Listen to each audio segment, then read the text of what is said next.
The truck came every Tuesday just after first light when the frost on the county road hadn't yet decided whether to melt or stay. It turned off Route 14 without signaling. The driver knew the gate would be open, knew the path around the east side of the old equipment shed, knew to back up slow until the rear tires kissed the edge of the grass behind the barn. Then the tailgate dropped and the world filled with the sound of 10,000 bruised apples surrendering to gravity. Delia Marsh stood 40 feet away with a thermos of coffee she hadn't opened yet. She wore her grandmother's canvas work coat 3 sizes too large, the cuffs folded back twice to free her hands. The November air put a sharp edge on everything: the tree line across the meadow, the rusted hinge on the barn door, the particular thud of fruit hitting frozen ground. She watched the pile grow. She did not look away. The driver, a man somewhere in his 50s with a John Deere cap and the particular economy of movement that belongs to people who load trucks for a living, glanced at her once over his shoulder. She raised the thermos in something between acknowledgement and greeting. He nodded, pulled the tailgate up, climbed back into the cab. The truck rolled out without ceremony. 3 properties down past the Fitch place with its aluminum Christmas wreath already nailed to the fence post, a silver pickup slowed on Route 14. The driver craned his neck, kept going. 2 minutes later, he was back idling on the shoulder, the passenger window down. Harold Fitch was 63 years old, had lived on that road for all of it, and had opinions the way other men had hobbies, constantly about everything. His voice carried across the frost. "You planning to compost the whole county?" Delia took her first sip of coffee. It had gone lukewarm during the unloading. "Morning, Harold." "That's not an answer." "No," she said, "it isn't." Harold sat with that for a moment. Then his window went up, the truck moved on, and Delia turned back to the pile. 1,400 pounds of apples that Caldwell Ridge Orchards would have paid good money to haul somewhere else. Hail-stung, bruised-shouldered, over-ripened past any market's tolerance. The processing facility 2 counties north charged by weight. Walt Prudhomme had done that math for years, and the math had never gotten friendlier. Delia had done a different kind of math. She wasn't sure yet if hers added up. 6 weeks earlier, she had been on the 11th floor of a building in Providence, Rhode Island, writing copy for a product designed to arrest hair loss in men over 40. The brief called for language that was confident but compassionate, clinical but approachable. She had written and deleted the opening sentence 9 times. Outside the window, the Providence River caught the last of the October light and held it briefly before the sun dropped behind the commercial district. She watched it the way she watched most beautiful things during that period, with the specific longing of someone who knew they were in the wrong place to appreciate it. Her phone buzzed, an 802 area code she didn't recognize. Vermont. The voice on the other end belonged to a man named Gerald Tidd, who introduced himself as the executor of the estate of Ida Elspeth Marsh, deceased of Harwick, Vermont. The words arranged themselves slowly. Ida, deceased. Delia had known her grandmother was failing. The calls in the past year had grown shorter, the pauses longer, the hand that once moved constantly through gesture and emphasis, now staying still in her lap during their video calls. She had known. She had not driven up. Gerald Tidd said the service was Friday. He said there were documents to review. He said, with the careful neutrality of a man trained to deliver news without commentary, that Ida had left the entirety of her estate to her granddaughter Delia Marsh of Providence. Delia sat in the parking garage of a Whole Foods in Burlington 2 days later, eating a sandwich she didn't taste, reading through the property summary on her phone. 14 acres outside Harwick. A farmhouse built in 1934. An equipment shed. A barn described in the appraisal as structurally sound, maintenance deferred. An orchard that had not been pruned since the second Obama administration. The appraiser's estimated market value had a number at the bottom that she read twice, then set the phone face down on the passenger seat. She had anticipated a number higher than that. Most people do with inherited land.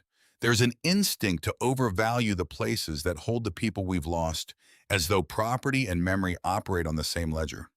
They don't. Gerald Tidd explained this to her gently in his office the following morning, in a room that smelled of old paper and the kind of coffee that gets made at 7 in the morning and reheated until afternoon. The land was what it was, rural, remote by Vermont standards, with a farmhouse that needed a new porch at minimum, Possibly new windows, certainly new wiring in the east wing. The orchard was overgrown. The equipment in the barn was old enough to qualify as vintage in the wrong direction. Your grandmother was not a woman who accumulated, Gerald said. He had white hair and reading glasses he wore on top of his head rather than on his face. She accumulated this.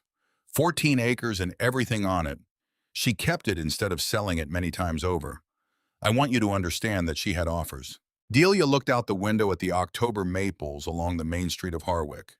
They were past peak color, most of the leaves down the branches, starting to show their winter architecture. Why didn't she? Gerald took his glasses down and put them on properly, though he wasn't reading anything. She didn't say. She never explained herself to me on that point, and I didn't push. Ida Marsh was not a woman you pushed. Delia knew that. She had grown up knowing it the way you know things about people who shape you, not as information, but as weather. Her grandmother had the quality of someone who had decided at some point before Delia was old enough to observe the decision being made exactly who she was and what she valued, and had not revisited the question since. Not stubbornness, certainty. There's a difference, though. It can look the same from outside. The funeral was small. 12 people in a white clapboard church with a wood stove in the corner, running too hot the way New England churches always do in fall, compensating for the cold months ahead, as though warmth can be stored. Delia sat in the front pew and watched people she half recognized from childhood visits file past Ida's photograph, a woman with white hair, cut short, eyes that held the particular directness of someone who found most social performance unnecessary. In the photo, she was standing in front of what Delia now recognized as the west end of the orchard, though at the time she had not known what she was looking at. After at the house, people ate casserole and talked about Ida, the way people talk about those who leave no loose ends, with admiration, with a slight bewilderment, as though competence at that level requires explanation. A woman named Loretta Vance, who ran the general store on Route 14, squeezed Delia's hand and said, "Your grandmother was the last person in this county who still made her own vinegar." She said it the way you say something that was once common and is no longer. Delia didn't know what to do with that. She filed it somewhere and moved on through the receiving line. She had planned to stay through the weekend.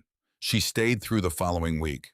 She told herself she was handling the estate, which was true, and also not the whole truth. The other part of the truth was that the farmhouse had a specific quality in October. The light through the kitchen windows in the morning, the sound of the meadow grasses moving in wind that had come a long way to get here, that she found herself not ready to leave. She had spent 3 years in the Providence apartment being competent at things that didn't matter to her. The farmhouse didn't ask her to be competent at anything. It just asked her to be present. On the 6th day, she found the notebook. It was in the second drawer of the kitchen table, not hidden just where it had been put, and not retrieved. A composition notebook with a dark blue cloth cover, the kind sold in every drugstore in America, the corners worn soft with handling. She opened it on the kitchen table with afternoon light coming through the west window. It wasn't a diary. Ida had kept records the way a scientist keeps records: dates, observations, measurements, conclusions. The first entry was dated April 1971. The handwriting was younger there, more angular, not yet settled into the careful loops Delia knew from birthday cards and the occasional letter. The subject was vinegar, specifically apple cider vinegar made from fruit off the property. The entries tracked pH levels, fermentation times, the behavior of what Ida called the mother, the living bacterial culture that converts alcohol to acetic acid. There were notes on which apple varieties produce the most complex results, notes on temperature, on vessel size, on the difference between a tight seal and a breathable cover. The last entry was dated September 1987. In the same careful handwriting, though slightly more deliberate now, the hand of a woman in her mid-50s, best batch in 6 years. The russets again. Always the russets. After that, blank pages. 36 years of them. Delia sat with the notebook until the light changed and the kitchen went gray. Her coffee went cold. She turned back to the first page, read the opening line again. Then she went and stood at the kitchen window looking out at the back of the property, the meadow grass silver in the late afternoon, the tree line dark behind it. Somewhere in that tangle of overgrowth behind the equipment shed, according to the orchard map she'd found folded inside the back cover of the notebook, there were trees. The tightness in her chest she'd been carrying since the 802 number lit up her phone. The tightness that was grief and obligation, and the low-grade anxiety of not knowing what came next shifted slightly. It didn't leave. It rearranged. She called her supervisor in Providence that evening. She asked for 3 months unpaid leave. There was a pause on the other end, the kind that contains a full conversation neither party is going to have out loud. Of course, her supervisor said. Take what you need. The tone said, don't rush back on our account. Delia heard that. She chose to hear only the permission. She spent the first 2 weeks on the porch. Not idle, the porch was actively failing. The front left corner dropped 3 inches where the post had rotted through at the base. She pulled the post, poured a new footing by hand, cut a replacement from a 6x6 she found stacked in the equipment shed behind a collection of rakes that predated her by decades. She re-leveled the deck boards, replaced 4 that had gone soft, repainted the railing with a half-gallon of porch paint she found on the shelf in the barn, still good. She had never done any of this before. She watched videos on her phone while the paint dried. She made mistakes she had to undo and redo. The porch took 11 days instead of the 3 she'd estimated, which told her something useful about her ability to estimate things she hadn't done before. The farmhouse had a specific way of teaching. It showed you where it needed attention and then waited while you figured out how to provide it. The east wing wiring she couldn't do herself. She hired an electrician from Montpelier who took 4 days and left her with a bill she folded carefully into the estate folder without looking at the total again for a week. The kitchen faucet she replaced herself successfully, which felt disproportionately good. The barn roof had 2 soft spots she reinforced with plywood, and roofing felt a temporary solution that would last 2 winters if she was lucky. She was beginning to understand why Ida hadn't accumulated money. The land took it. Not wastefully, it took what it needed to stay functional the way any living thing does. Ida had chosen to put her resources into the property instead of into savings or possessions, and the property had stayed standing. This was a different kind of accounting than Delia had been taught to use. The cold came down hard in the second week of November, and with it came Walt Prudhomme. She heard the truck before she saw it, a diesel pickup. The particular note of an engine worked hard over many winters. It came up the drive at a speed that suggested the driver knew the ruts and potholes by memory. Walt Prudhomme was 58 with silver hair cut close and the kind of deliberate economy in his movements that comes from 40 years of physical work. He was the operations manager at Caldwell Ridge Orchards, 3 miles up Route 14. He got out of the truck without hurry. "You're Ida's granddaughter." Not a question. Delia Marsh. He looked at the repaired porch the way men of his generation look at repair work, with a quick professional assessment that takes in the whole job before settling on the detail worth commenting on. "You did that yourself." "Most of it." He nodded once. Then he explained his proposition. Caldwell Ridge produced 60,000 bushels in a good year. Not every apple off every tree made the grade for the supermarket coolers or the juice processors. Hail damage, ground drops that sat too long before collection, fruit that ripened unevenly or bruised in the bins, or came off the tree with split shoulders where a late-season rain had pushed too much sugar through the skin too fast. The orchard had been paying a facility north of St. Albans to take these by the ton. The math had never been good. The facility had raised its tipping fee 2 years running. Walt wanted to use the lower meadow behind Delia's barn as an alternative drop site. He'd pay her a per-ton disposal fee, modest, he was clear about that, nothing life-changing, and his trucks would make 1 less round trip per week to St. Albans. He finished. Delia looked at him for a moment. "I don't want the fee."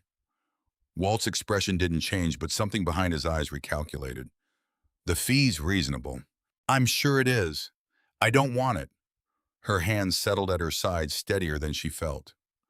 "I want the apples." The silence that followed was the particular Vermont silence that isn't unfriendly, just honest. Walt was a man who took information in without immediately doing anything with it. He looked at the meadow beyond the barn, then back at her. "What for? I'll figure that out." He studied her face the way you study a sky that's doing something you haven't seen before. Then he nodded, not agreement exactly, more like a willingness to wait and see. He pulled a single sheet of paper from his jacket pocket, A one-paragraph agreement he'd drafted himself, the kind of document that would mean nothing in court and everything between neighbors. She read it. She signed it. He folded his copy, put it in his shirt pocket, and extended his hand. They shook. He drove out. Delia stood in the driveway after the sound of his truck had dissolved into the road noise of Route 14. She had just declined money in favor of several tons of rejected fruit. She had done it on the basis of a dead woman's notebook and a sentence she'd found on a folded piece of paper in a lawyer's office that she still wasn't entirely sure she understood. She went inside, put a pot of water on, and opened the notebook again to the first page. The envelope had been in Gerald Tidd's files clipped to the original deed. A standard number 10 envelope with her name on the front in Ida's handwriting, the mature version, careful and unhurried. Gerald had handed it to her in the parking lot after their first meeting, the way you hand someone something that doesn't fit the paperwork but is too important to file. She hadn't opened it until that night. She'd been putting it off with the particular avoidance of someone who suspects the contents matter. Inside a single sheet of paper folded once. No greeting, no date. Just one line in blue ink written in the center of the page, as though it had required space around it to breathe. The tree doesn't apologize for a crooked branch. Don't you either. She'd read it standing over Gerald's passenger seat in the parking lot of his office building. The October air, moving her hair, the maples along Main Street turning in the wind. She'd read it the way you read something in another language, where you know the words but can't yet hear the meaning. She folded it back, put it in her coat pocket, left it there. Now sitting at Ida's kitchen table with the notebook open to September 1987, and the house making its nighttime sounds around her, the furnace cycling the old window frames contracting in the cold, she took the paper out again. The sentence hadn't changed, but she had read enough of the notebook by now to begin hearing what it was pointing at. Ida had made things from what other people discarded, not out of poverty, though money had always been tight.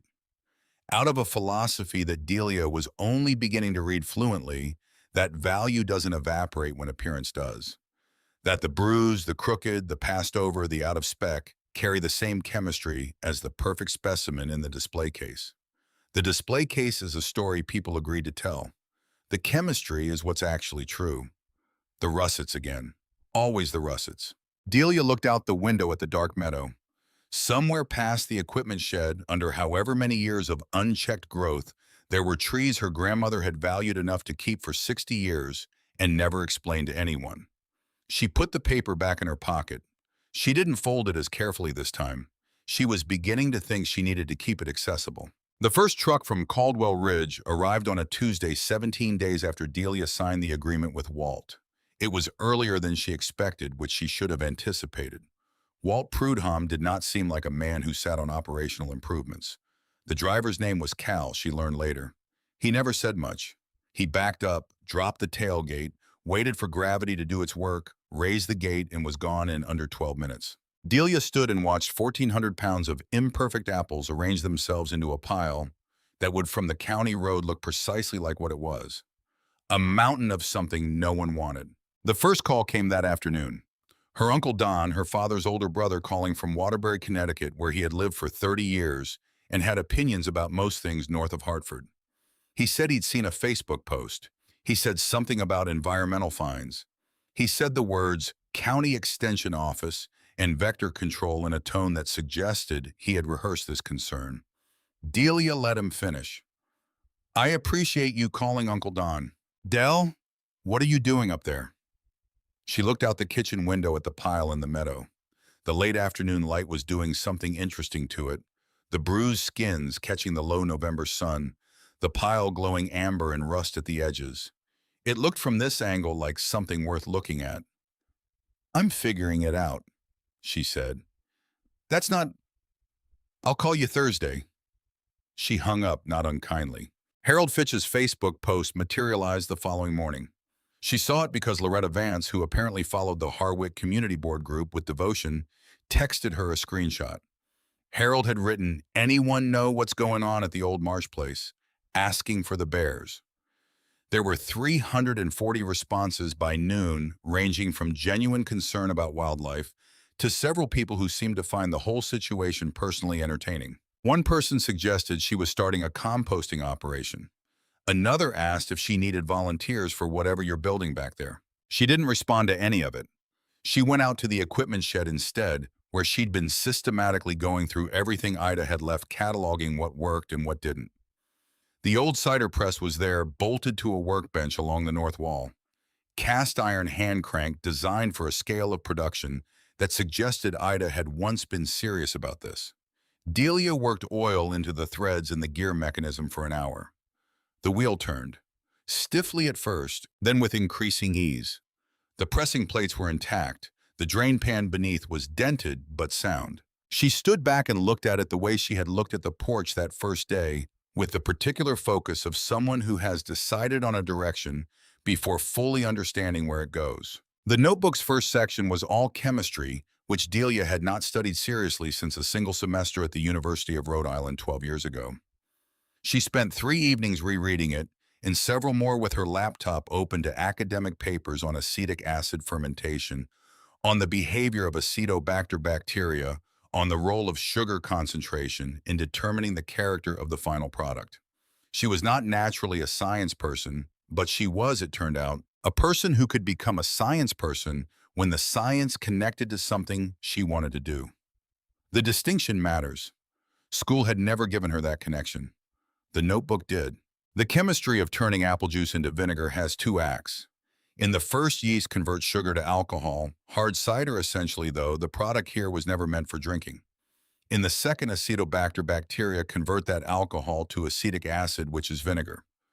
The bacteria need oxygen. The yeast prefer a sealed environment. Getting both stages right means understanding what each organism needs and providing it in sequence, which sounds straightforward until you're actually doing it and discover that wild fermentation operates on its own schedule with minimal concern for yours. Ida had figured this out in 1971 and refined it over 16 years. She had written it all down. What she hadn't written down was why she stopped. Delia found herself thinking about that gap, September 1987, to now 36 blank pages more than she expected. The last entry wasn't a conclusion. It wasn't the note of someone finishing a project or closing a chapter. Best batch in 6 years. The russets again. Always the russets. It read like someone who intended to keep going. Whatever made her stop wasn't the work itself. She didn't press the question. She had enough to start with. The second truck arrived the following Tuesday, then the third the week after that. By December, the pile behind the barn had grown into something that required a conscious effort not to notice when you pulled into the drive. Loretta Vance stopped by one afternoon on the transparent pretext of returning a baking dish that had been in her car for 3 weeks. She stood at the kitchen window, looking out at the meadow. "It's quite a thing," she said in the neutral tone of a woman who has opinions she's choosing not to volunteer. "It is," Delia agreed, pouring coffee. Loretta accepted the cup, held it in both hands. She was 61 with gray hair she wore pulled back and the kind of face that has spent decades outdoors. She'd run the general store on Route 14 since her husband passed 8 years ago, which was not the life she'd planned and was the life she'd built. "Your grandmother used to bring me a jar every fall, her vinegar. I put it in my salad dressing for years. When she stopped, I tried 3 different store brands." A pause. None of them were right. Delia set her own cup down. Why did she stop? Loretta looked at her over the rim of her coffee. Her hands. A beat.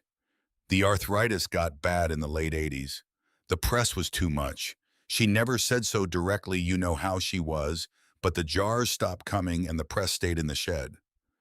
The arthritis. Not a decision, a circumstance. After Loretta left, Delia went back out to the equipment shed and stood in front of the press for a long time. The afternoon light came through the single window at an angle that made the cast iron look warmer than it was. Her grandmother had stopped, not because the work was wrong, but because her body had withdrawn the option. She had left the notebook. She had kept the trees. She had kept the press oiled and covered with an old canvas tarp in a shed she could have cleared out and rented. She had been waiting. Delia understood then for someone to continue. The thought arrived with a weight she hadn't anticipated. She sat down on a wooden stool in the corner of the shed and let it settle. She was not a fanciful person. She didn't believe in signs exactly, But she believed in information, and this was information a woman she had loved and not visited enough in the last 3 years of her life had spent those years keeping something alive for a reason she'd never explained to anyone. The notebook was the explanation. The press was the tool. The trees, wherever they were under all that overgrowth, were the ingredient. Outside, the pile of Caldwell Ridge rejects sat in the November cold, already beginning their slow chemistry. She could smell it on the air when she opened the shed door, not rot exactly. Something more intentional than rot. The beginning of transformation, which smells in its earliest stages almost like rot, but carries a different direction underneath. She would not figure out for another 3 months what made the difference. But standing in the doorway of the equipment shed with the cold air in her face and the notebook under her arm, she made the decision she had been moving toward since the 802 number lit up her phone on a Tuesday evening in Providence. She was not going back. Not to the apartment, not to the agency, not to the 11th-floor view of a river she watched without touching. She had arrived in Harwick to settle an estate. She was staying to finish something that had been interrupted in 1987 by arthritis, by time, by the ordinary circumstances that interrupt things people mean to get back to and don't. She was going to need more apples. She pulled out her phone and texted Walt Prudhomme, "Can we increase frequency 2 loads a week if possible?" His reply came 40 minutes later. 4 words, which was probably 2 more than strictly necessary for Walt Tuesday and Friday. Done. She put the phone in her pocket, patted the press lightly on its iron frame, the way you acknowledge something that has agreed to be useful, and went back to the house to start on dinner. Outside on Route 14, a car she didn't recognize slowed in front of the property, idled for 30 seconds, then drove on. This would keep happening. People would slow down, stare at the growing pile, form conclusions, share them. Harold Fitch would post updates. Her Uncle Don would call again. The bears so far had not appeared, though she wasn't ruling them out. She had stopped caring about the optics of it somewhere between the third truck and the moment Loretta Vance told her about the salad dressing. The pile was not the point. The pile was the raw material. What you turn raw material into is a story only legible in retrospect, and she was barely past the first sentence. In the coat pocket, one folded piece of paper, one sentence in her grandmother's handwriting. She'd stopped unfolding it to reread it because she'd discovered she no longer needed to. She had it now, the way you have the words to a song you grew up with, not memorized, just present, available when the moment requires it. The tree doesn't apologize for a crooked branch. Whatever that meant for an actual tree, Delia had begun to understand what it meant for a person. You don't explain the shape of the growth, you just grow. She went inside. She put the notebook on the kitchen table. She opened her laptop next to it, and she began methodically to learn what she didn't know. The first batch failed on a Thursday, which felt appropriate. Thursdays had always carried a specific quality of disappointment, close enough to the end of the week to feel like it should be going better, far enough from Friday to offer no immediate relief. Delia stood in the equipment shed at 7 in the morning, looking at the surface of the fermentation bucket where a gray-green film had established itself with the confidence of something that belonged there. It did not belong there. It was mold, and it had beaten her to the juice by moving faster than yeast in a vessel she had not sanitized with enough rigor. She poured the bucket out behind the shed, watching the liquid darken the frozen ground. 1,400 pounds of apples had yielded roughly 40 gallons of juice through 2 days of pressing, and she had turned 40 gallons of juice into 40 gallons of nothing in under a week. She went back inside, poured coffee, opened the notebook to page 1. Underlined the word sanitation with a pencil so hard she left a groove in the paper. Then she started over. The lesson was not complicated. Food fermentation operates on a simple competitive principle. The organisms you want to win need a clean starting line. Wild mold is faster than wild yeast. Wild yeast is faster than Acetobacter. If you don't eliminate the competition before you begin, the wrong organism claims the territory, and no amount of patience will fix it after the fact. Ida's notebook had mentioned this in its characteristically terse way, one line early in the first entry. Equipment must be treated as though everything on it is trying to ruin the batch. Because it is. Delia had read this. She had understood it as advice. She had not yet understood it as law. She ordered food-grade sanitizer from a homebrew supply company in Burlington, drove 40 minutes to pick it up rather than wait 3 days for shipping. She scrubbed every surface in the press area, the press itself, the catching basin, the drain pan, the buckets, the ladle, the thermometer she'd bought at the Tractor Supply in St. Johnsbury. She let everything dry. She pressed again on a Saturday in late November when the temperature outside had dropped to 18 degrees and the shed was cold enough that her breath showed, but warm enough barely for the press mechanism to move freely. Batch 2 went into sanitized buckets covered with cheesecloth stretched over the mouths and held down with rubber bands. The wild yeast on the apple skins would start fermentation on their own. Ida's notes confirmed this was reliable if the environment was right. On day 3, the juice was cloudy. On day 5, it smelled of something active, purposeful, a faint sharpness overlaid on sweetness. The smell of sugar being converted into something else by organisms too small to see, but present in numbers beyond counting. On day 10, it tasted like rough hard cider. Not good hard cider, but hard cider, which meant the first stage had worked. Delia sealed the buckets. Not with cheesecloth this time, with tight lids, because she'd read that once alcohol was established, you wanted to protect it from the air while it clarified. She left them on the shelf along the north wall of the shed.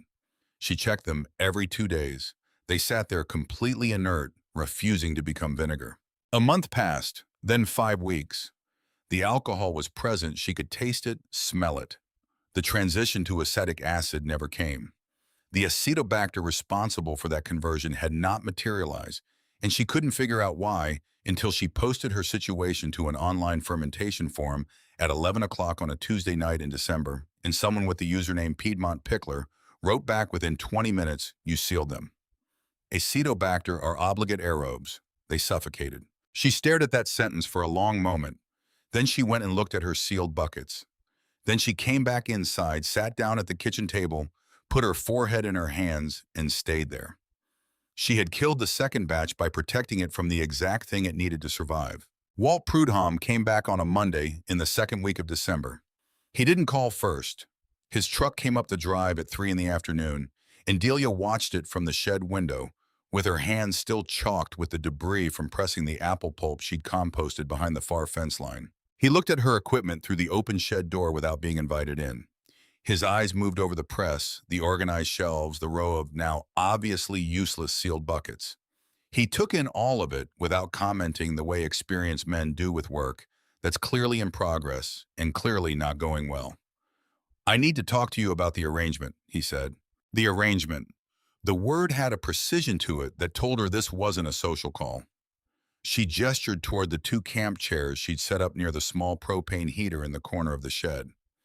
He sat on the edge of his forearms on his knees, not taking off his jacket. A company out of Burlington had approached Caldwell Ridge with a long-term disposal contract. 3 years fixed rate per ton pickup from the orchard directly. The rate was 20% higher than what Walt was currently paying the St. Albans facility. They wanted an answer before the new year, which gave him 3 weeks.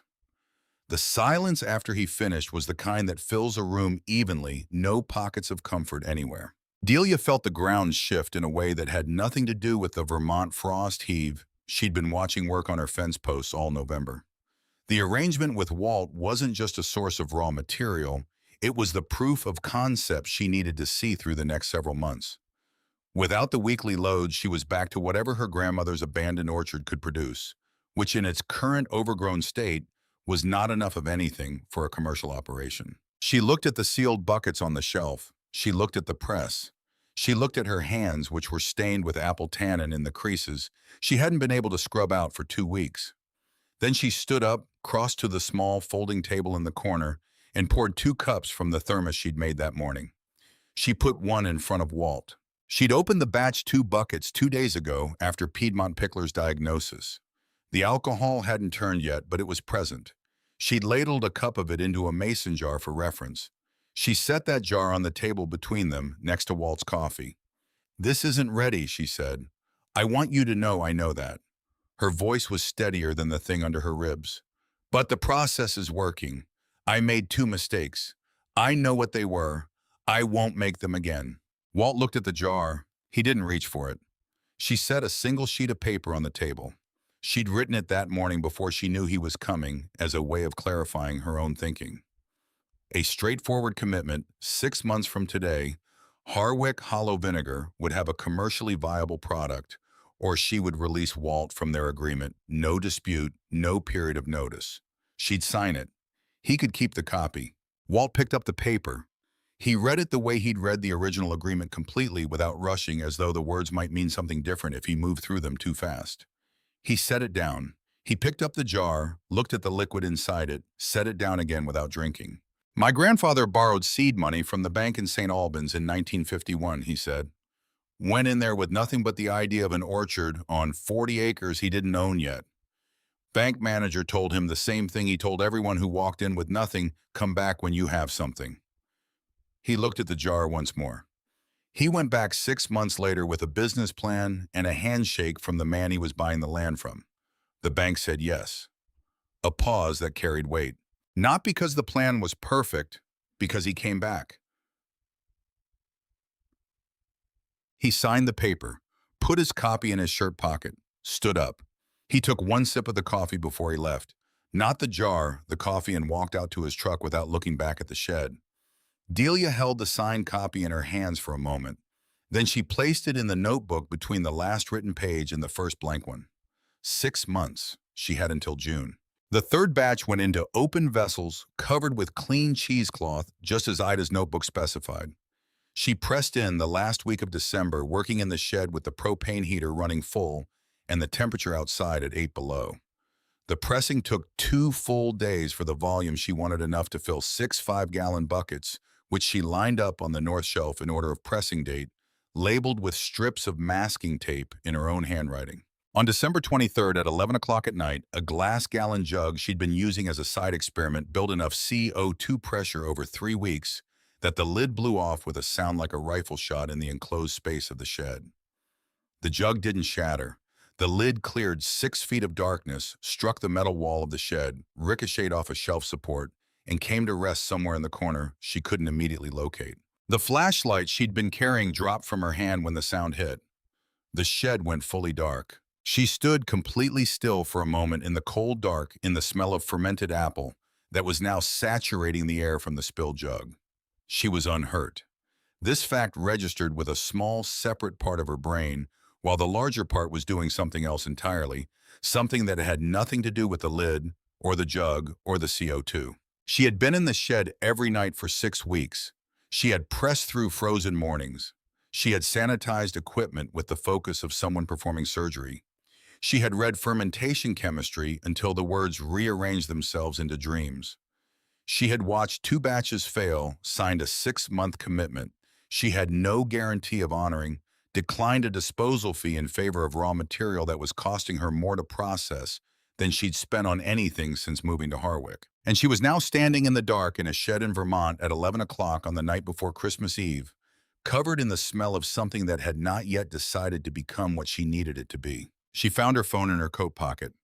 Dialed. Her mother picked up on the second ring, which meant she'd been awake. The sound of the television in the background, a late news program, cut out when she heard Delia's voice. Del, what's wrong? Nothing's wrong. She meant it as reassurance. It came out sounding like a question. I dropped my flashlight. A pause. Her mother was a woman who had spent 30 years as a nurse in Providence, which meant she had professional-grade instincts for when someone was saying one thing and meaning something adjacent to it. Her voice arrived soft but direct. Come home for Christmas. Your father and I have been... I can't leave the batches. Delia. She looked through the darkness at where she knew the shelf to be, where 6 covered buckets were doing the slow work of becoming something or not becoming it.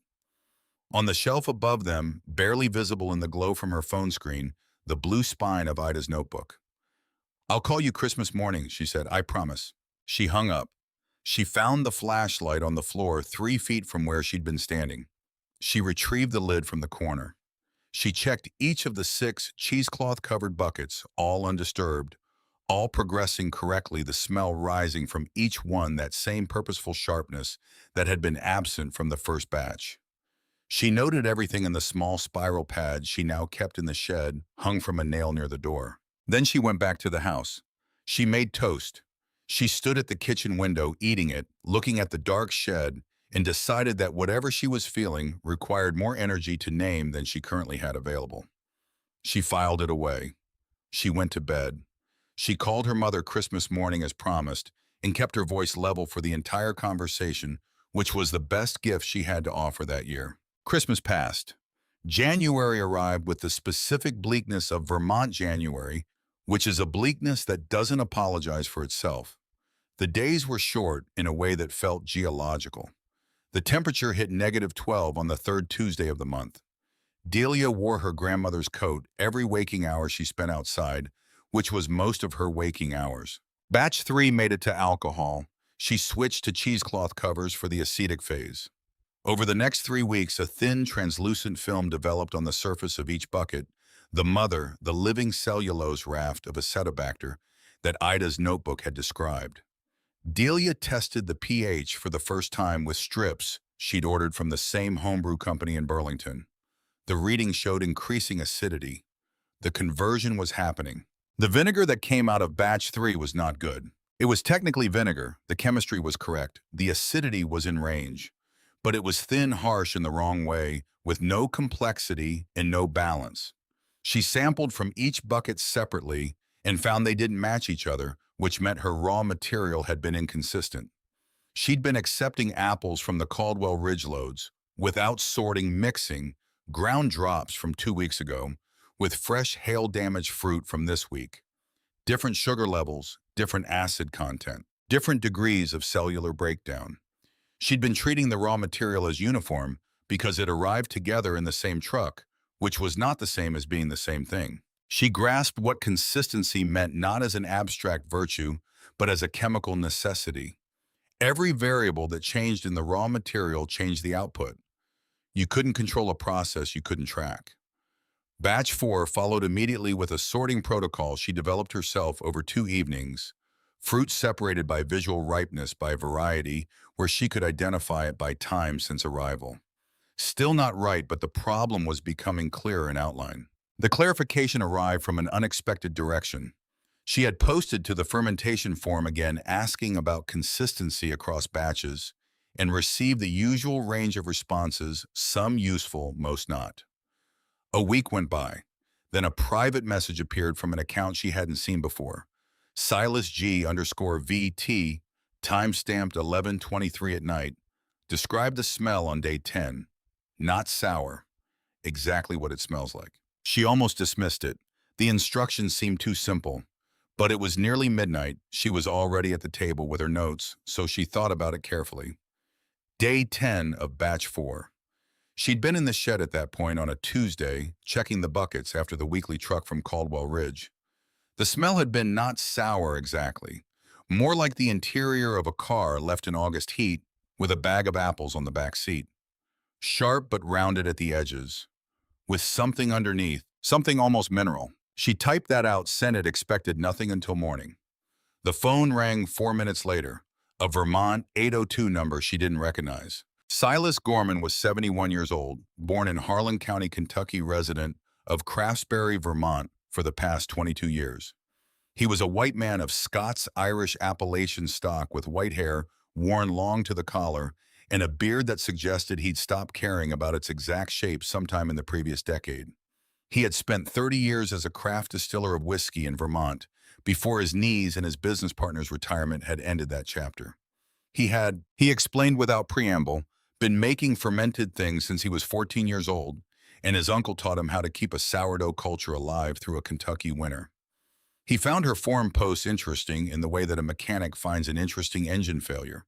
Interesting not with sympathy exactly, but with professional curiosity about what went wrong and why. The call lasted 93 minutes. Delia sat at the kitchen table with her notebook open, writing as fast as she could. Silas didn't lecture. He asked questions, she answered, he asked follow-up questions, and in the process of answering, she found herself understanding things she had been circling without landing on. He walked her through pH tracking as a daily discipline rather than an occasional check. He explained the relationship between the mother culture and batch consistency, that a healthy, well-established mother carried information about the fermentation environment that a fresh start couldn't replicate, and that losing it between batches was like losing a recipe in progress. He talked about the importance of temperature stability in the shed during the acetic phase, which she'd been careless about. Near the end of the call, almost as an aside, "You said you're using drops from a commercial orchard. What varieties?" She listed what she knew. Mostly Macintosh, some Cortland, some Empire, the standard commercial Vermont apple varieties grown for supermarket appeal rather than flavor complexity. A pause on Silas's end. "Those will make you vinegar. They won't make you vinegar." A beat. "You got anything else on that property? Any older trees?" She looked out at the dark. The meadow was invisible, the orchard area behind it doubly so. "I don't know yet," she said. "I haven't gotten back there." "Find out," Silas said. "Before you press the next batch, find out." She borrowed Harold Fitch's brush cutter on a Thursday morning in late January, in the particular quality of light that Vermont offers in that month-low white shadowless. Harold had offered it without being asked, which she suspected meant Loretta Vance had been talking to him, which was how most things move through Harwick. He brought it over personally, spent 10 minutes showing her the controls, then stood at the edge of the meadow with his hands in his pockets. "What are you looking for back there?" he asked. "Trees." She pulled the starter cord. The engine caught on the second pull. "Old ones." Harold watched her head toward the back of the property with the particular expression of a man who has lived long enough to reserve judgment on things he doesn't yet understand. The area behind the equipment shed was roughly an acre and a half of what the property map in the notebook labeled simply as Orchard West section. Under 15 years of unchecked Vermont growth, it had become something closer to thicket wild blackberry canes, waist high in summer, now flattened and brittle, in January native saplings, filling the gaps between the original plantings, dead wood from branches that had broken under ice loads over the years. She worked section by section, pushing the cutter through the undergrowth, following the faint rows she could see in the ground contours if she looked from low enough. 2 hours in, she found the first one, then the next 6 feet away, then the next. 38 trees in irregular rows, their trunks the diameter of her thigh bark, rough and deeply furrowed in the way of very old apple trees. The branches grew in the crooked reaching patterns that commercial orchardists prune out for efficiency, but which meant these trees had been doing what they wanted for 15 years, reaching toward light, competing with each other, growing dense at the crown. The trunks were covered in lichen. The wood was hard under the mossy outer layer. The kind of hardness that means deep roots, decades of growth, a tree that has decided it is staying. She photographed each tree from multiple angles, cleared enough around the base of each to see the bark clearly. Then she sent the photographs to Silas G_VT with a single message. "What am I looking at?" His reply came in 11 minutes. "Where did your grandmother get these?" She went back inside, opened the notebook to the front page. Below Ida's name and the date, April 12th, 1971, in smaller writing, a note she'd read before without absorbing R. Russet from the Alderman farm. "Last of theirs." She typed that back to Silas. Then she found the Alderman farm in a local history pamphlet she discovered in Ida's bookshelf, a small operation that had sold and been subdivided in the late 1960s, one of dozens of Vermont farms that didn't survive the agricultural consolidation of that period. Silas called. His voice had a different quality than the previous call, less the mechanic considering an interesting problem, and more the man who has just been told something he thought was lost. Roxbury russet, he told her, was the oldest named apple variety in American cultivation. Origin in Roxbury, Massachusetts, documented as far back as the early 1600s. Virtually extinct in commercial orchards, now too slow-growing, too cosmetically irregular, too low-yielding for modern production economics. The skin was rough and dull gold, nothing like the polished red of a supermarket apple. The flavor was rich, nutty, acidic in a complex way that baking apples never achieved. For Vinegar, the natural acid content meant depth, not just sourness, but structure layers that persisted in the finished product, the way good wine persists. "Your grandmother knew exactly what she was doing," Silas said. "She kept them for a reason. 38 trees of that variety in this condition." He stopped, started again. "You're not going to find that anywhere in this state. Maybe in the whole country, not in one place." Delia stood at the kitchen window, the phone warm against her ear, looking out at the area she'd cleared that morning. The trees were visible now from the house, their bare branches making a dark tracery against the January sky. Crooked, dense nothing like what an orchard is supposed to look like. Nothing any commercial buyer would have kept. Ida kept them. For 60 years, she kept them along with the press, along with the notebook, along with the map. She kept everything that a person continuing this work would need, and she kept it in the condition of things intended to be used again. The tightness that had lived in Delia's chest since October shifted for the last time, not disappearing but settling the way a photograph settles when the lens finds its permanent focus. She understood now what she'd inherited. Not a problem to solve or an asset to liquidate.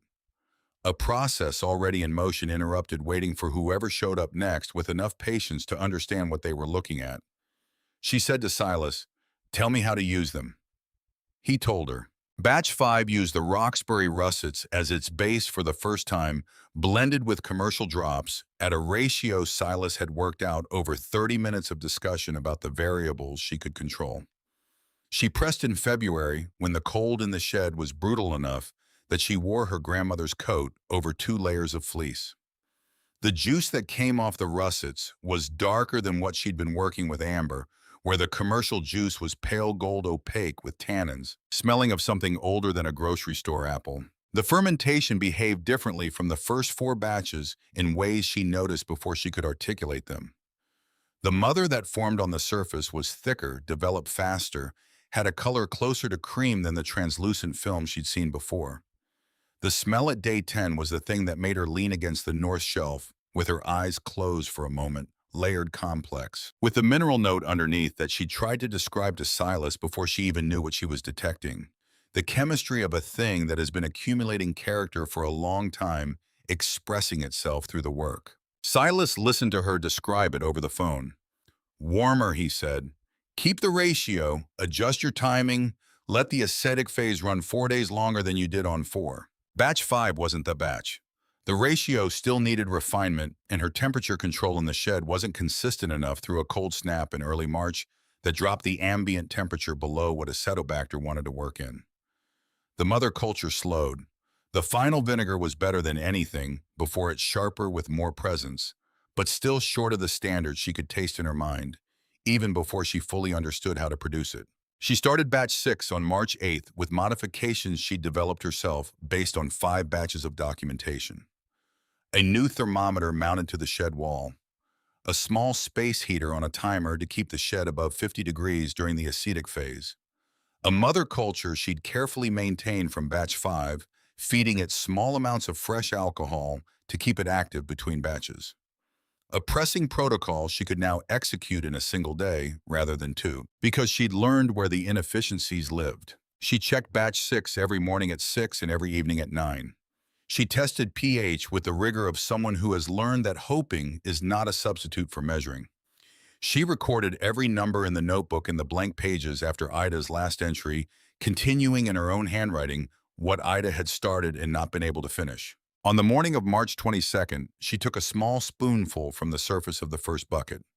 The shed was cold and gray with early light, the heater running the cheesecloth covers, moving faintly in the draft from the door she'd left slightly open.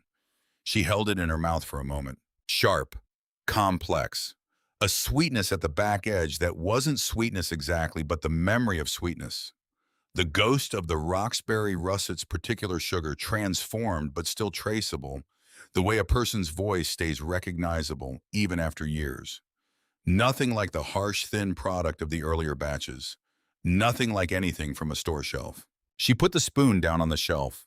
She sat on the overturned crate in the corner, the one she'd been using as a step stool to reach the upper shelf since November. She looked at the row of buckets in the shed's gray light, the mother cultures drifting slowly under their cheesecloth covers. She took the folded paper from her coat pocket. It was there, always there now, the pocket shaped around it like a familiar weight. She didn't unfold it. She knew the words. She had known them for months in the surface, way you know a combination you use every day. Sitting in the shed with the taste of batch 6 on her tongue, she understood them in the deeper way. The way meaning arrives not through explanation but through experience that finally catches up to language. The tree doesn't apologize for a crooked branch. Ida hadn't been talking about resilience in the abstract. She'd been talking about these specific trees, the Roxbury russets in the west section, the ones that grew crooked because they hadn't been pruned into commercial compliance, that looked wrong by every modern orchard standard that held in their dense, gnarled wood. exactly the complexity that straight trees couldn't produce. The crookedness wasn't a flaw to overcome. It was the mechanism of the value. You couldn't separate the character from the shape that created it. She had 4 weeks left in her 6-month commitment to Walt Prudhomme. She had a product that tasted for the first time like something she could be responsible for. She had less than $800 in her checking account. What she didn't have was a single customer. She bottled 24 jars on a Saturday morning in late March, working at the kitchen table with a funnel, a ladle, a roll of masking tape, a black marker. No labels, no design. She wrote on each strip of tape in her own handwriting, HHV, batch 6 and the date. The jars were 8-ounce ball mason jars she'd bought by the case at the hardware store in Hardwick, 12 miles up Route 14.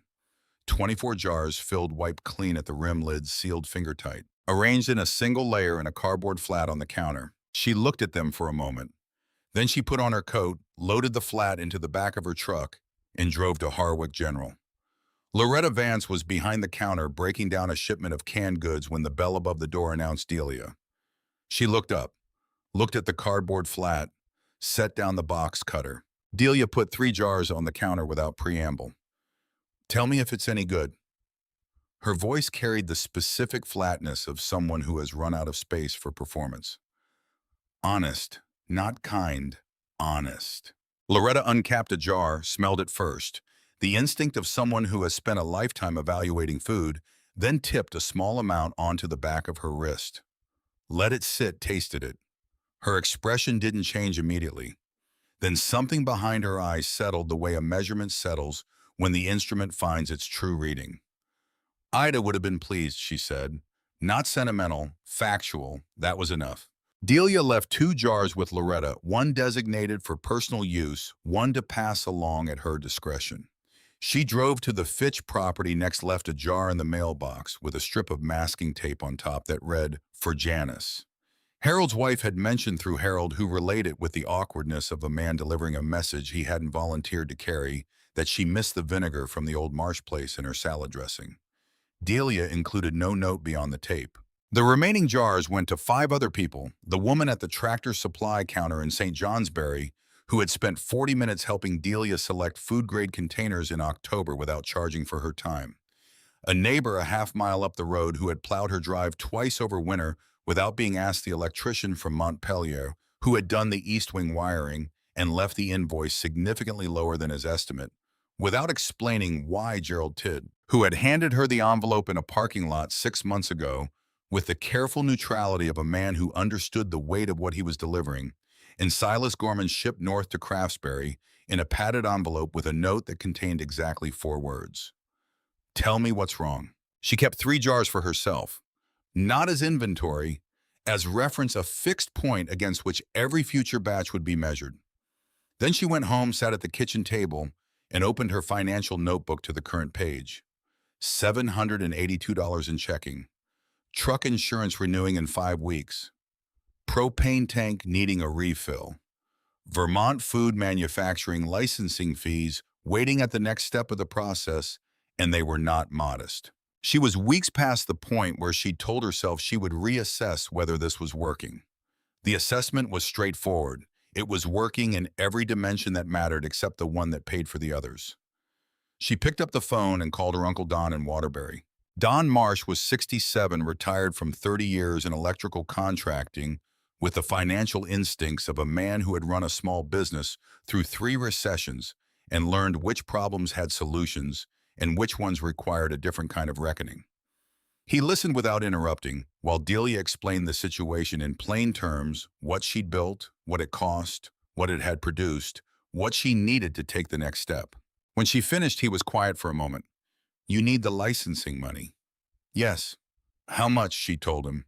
Another pause, not hesitation, but the pause of a man doing arithmetic in his head.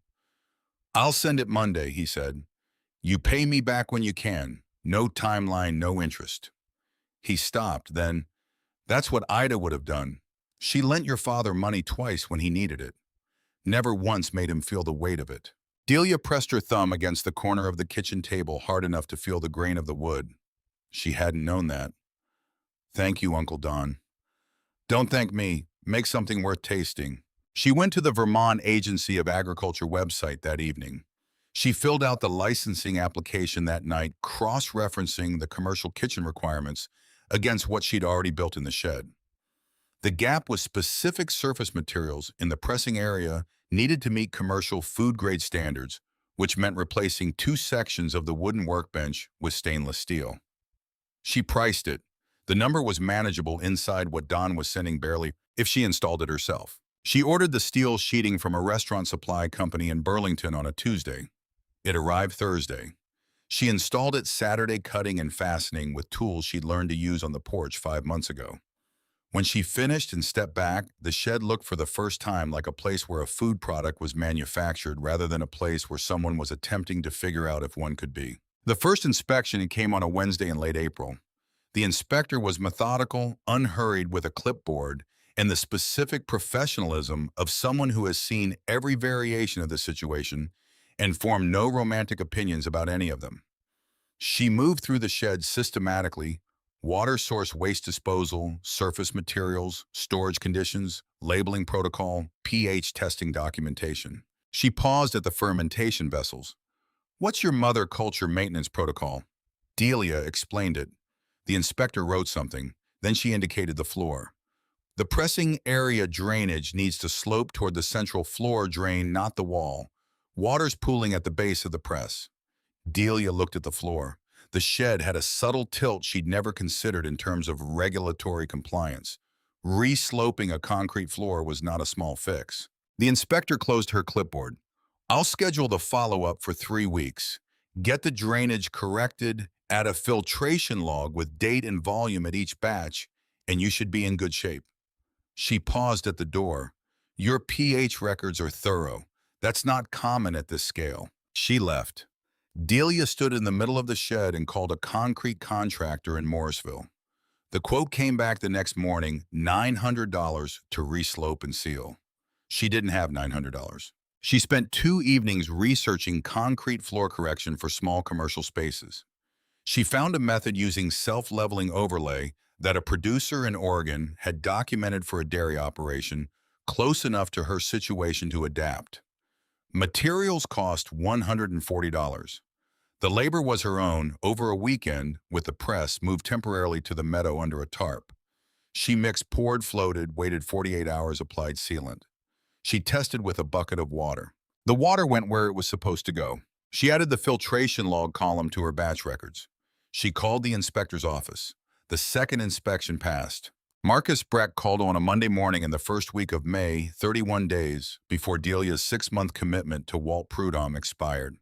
She was in the west section of the orchard at the time, working through the Roxbury russets with a pruning saw, removing crossing branches and dead wood, the first careful steps in a multi-year process of bringing the canopy back to productive shape. The phone was in her coat pocket.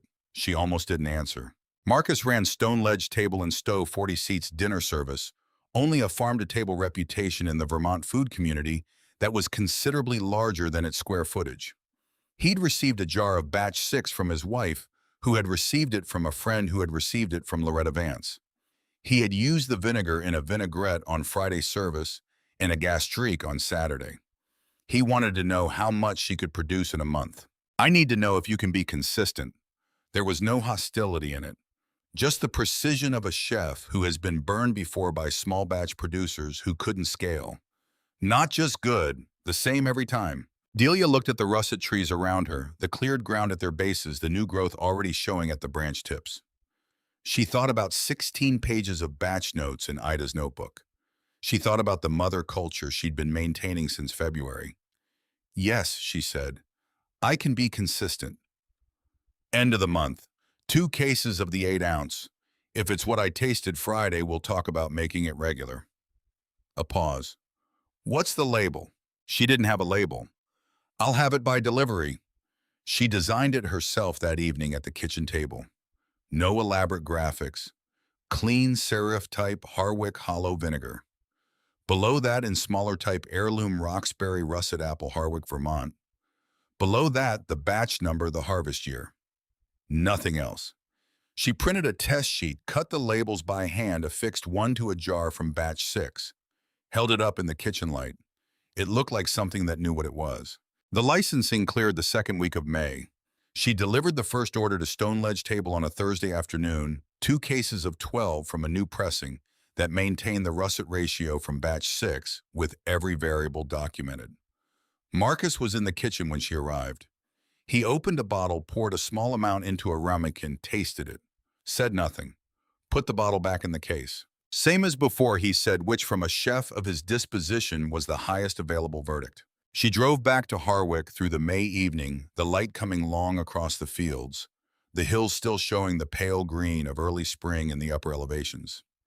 She stopped at the end of her drive and sat in the idling truck, looking at the property. The west section was showing the first effect of the pruning worklight reaching the ground under the russet trees, the grass coming up green in the new openings. The shed roof had held through the worst winter in 3 years without a single leak. She drove in, parked, went to the shed to check the current batch. Walt Prudhomme came the last Tuesday of May, 1 week before the 6-month commitment expired. He didn't call ahead.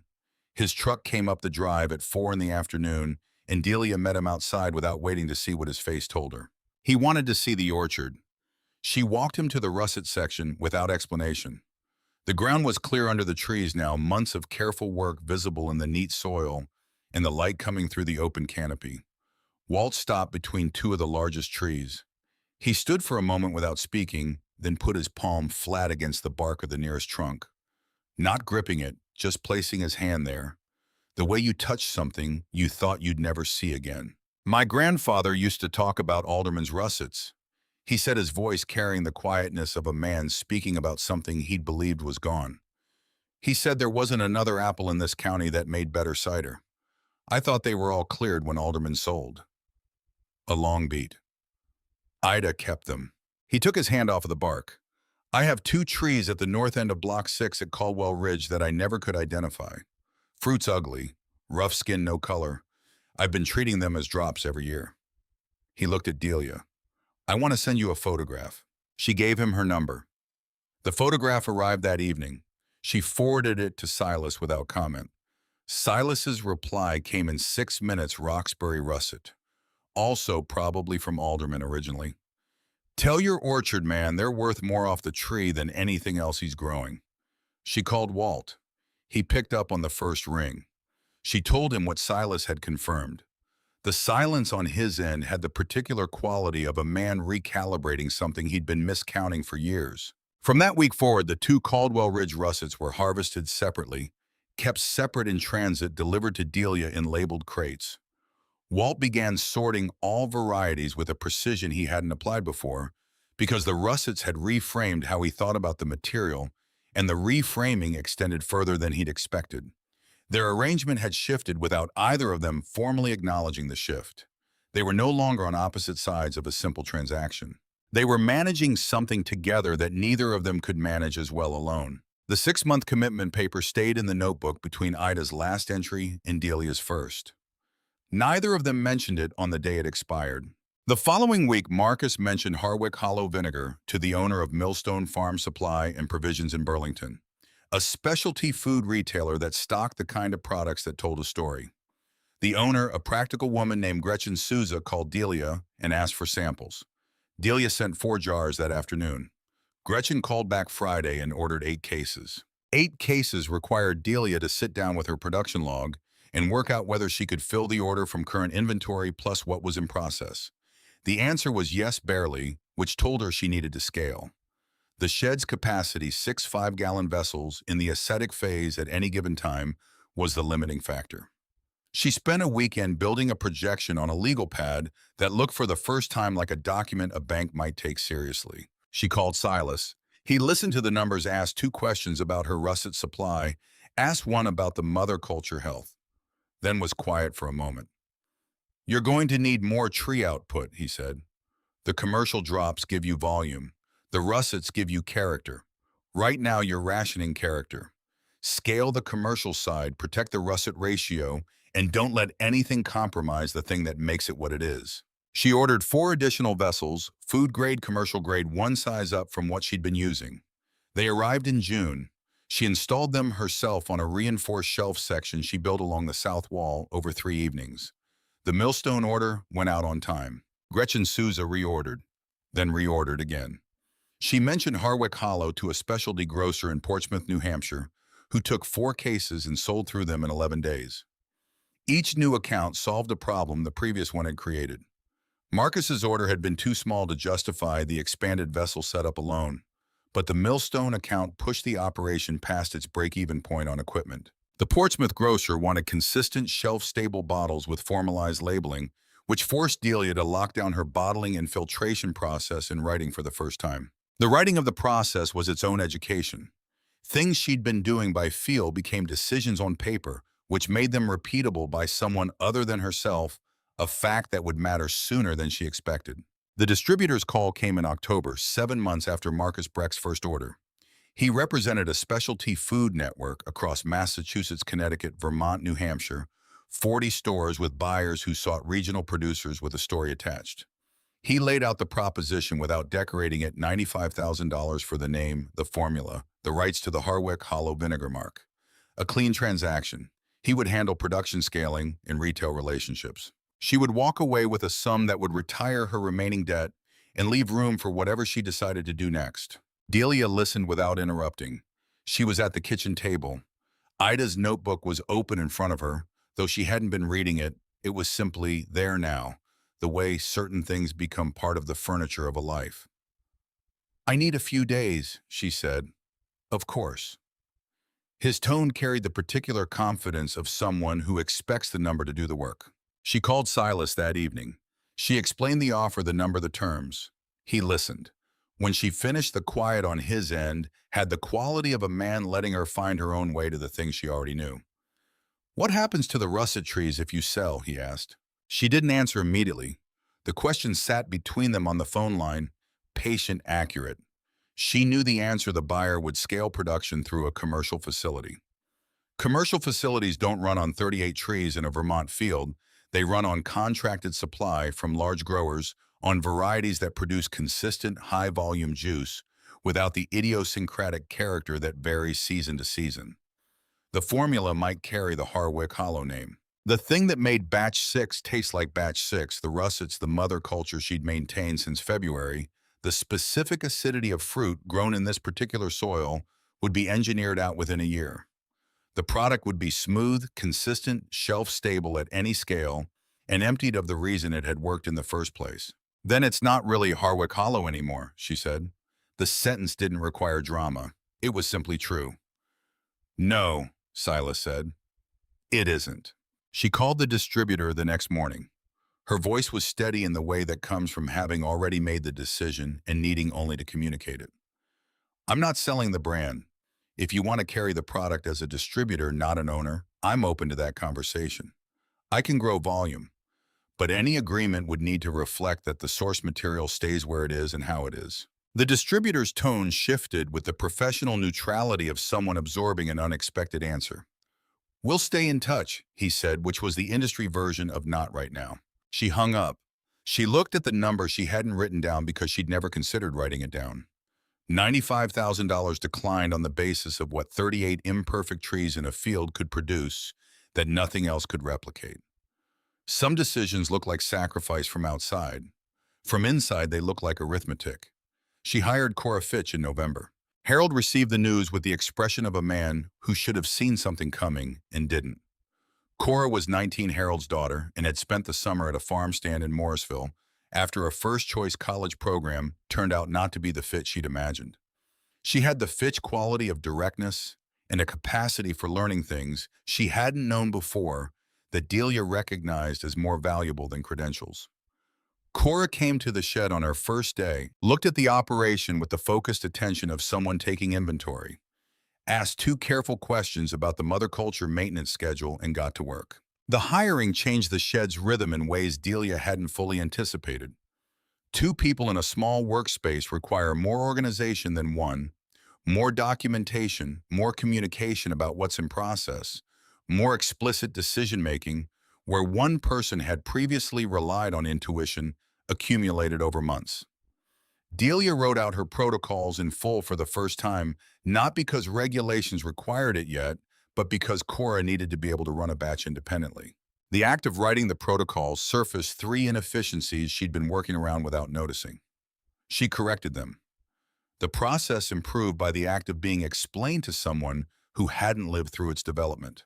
Harwick Hollow Vinegar moved into the new year with 7 retail accounts across Vermont and New Hampshire, a standing order from Stone Ledge Table that Marcus had increased twice without being asked, and a production capacity that had tripled from the original 6 5-gallon vessels to 18 with plans for 6 more in the spring when she converted the equipment shed's second bay.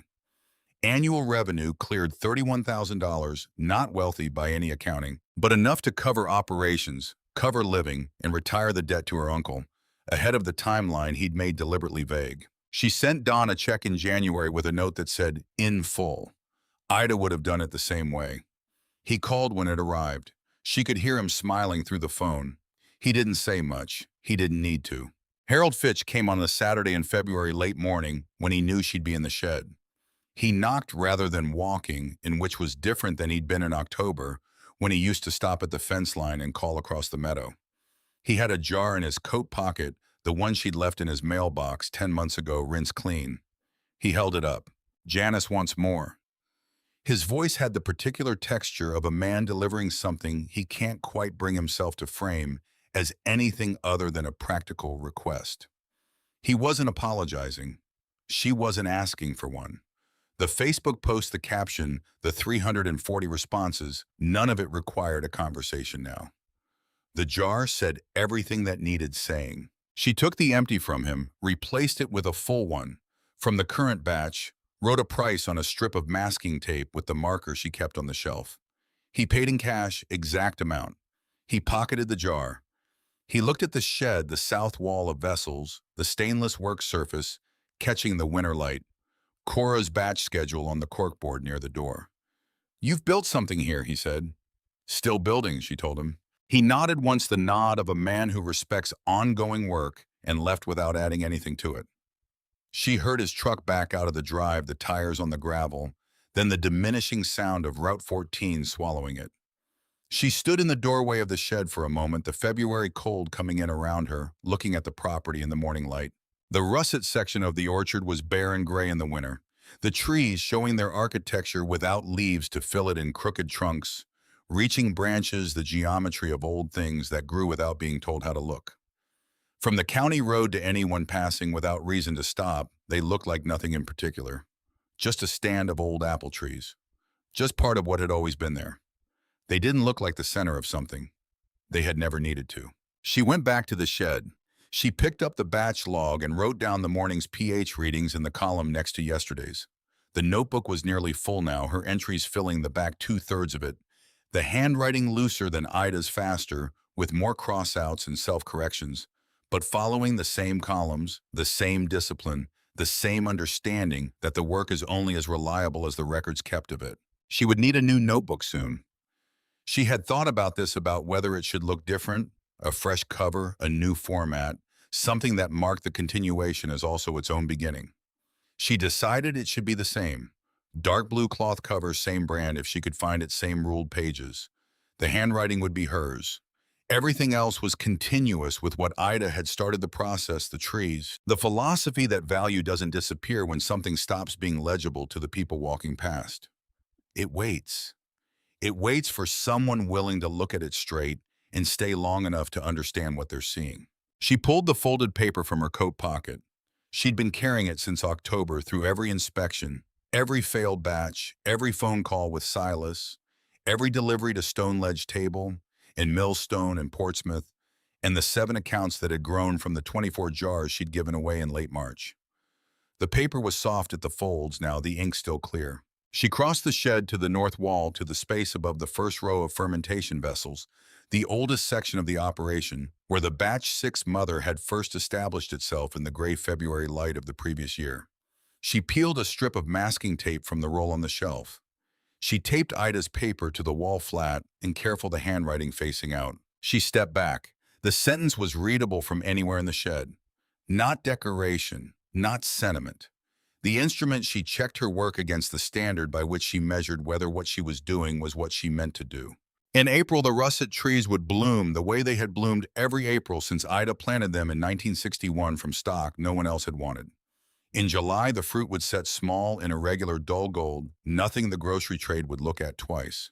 In September, Delia would press them carefully with the full attention of someone who understands that what they're working with cannot be sourced from anywhere else. The vinegar that came from that pressing would be sharp layered with the particular finish that the russets produced, and nothing else could replicate because you couldn't replicate it without the trees, without the mother culture, without the specific accumulation of this place doing this work in this sequence. It would go into bottles with a plain label. The bottles would find the people who were looking for something that tasted like it came from somewhere real.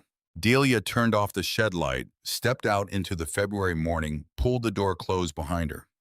The cold was clean. The sky was the pale blue that Vermont occasionally offers in winter as evidence that it intends to eventually become spring again. She had a batch to check, a schedule to finalize with Cora, a call to return from Gretchen Souza about the spring order pruning work to finish in the west section before the sap started moving. She had enough work to fill the next 10 years, which was approximately how long she expected it would take to fully understand what she was doing. That was fine. The trees had been waiting longer than that. They didn't appear to have found the waiting difficult. Some things only make sense in the doing of them. Some sentences take a year of failed batches, one blown lid in the dark, a night on the floor of a shed in December, to finally mean what they were always meant to mean. Ida had known this. She had left the sentence for whoever came next, trusting that the right person would arrive at its meaning by the route required, not through explanation, not through instruction, but through the specific work of attempting something difficult without certainty of the outcome and continuing anyway. The February light moved across the meadow in the long, flat way of winter sun that doesn't rise high enough to cast real shadows. The Roxbury russet trees stood where they had always stood in the ground Ida had chosen for them 60 years ago, doing what old trees do in winter, gathering themselves, holding what they needed, waiting for the season that would ask them to produce again. They would produce. They always did. Crooked, unlovely to anyone who hadn't learned to see what crookedness carries. Unapologetic about the shape of the growth. Delia walked back to the house. The shed door settled in its frame behind her with the sound of something that fit properly now after someone had taken the time to understand what it needed. She went inside to start the day.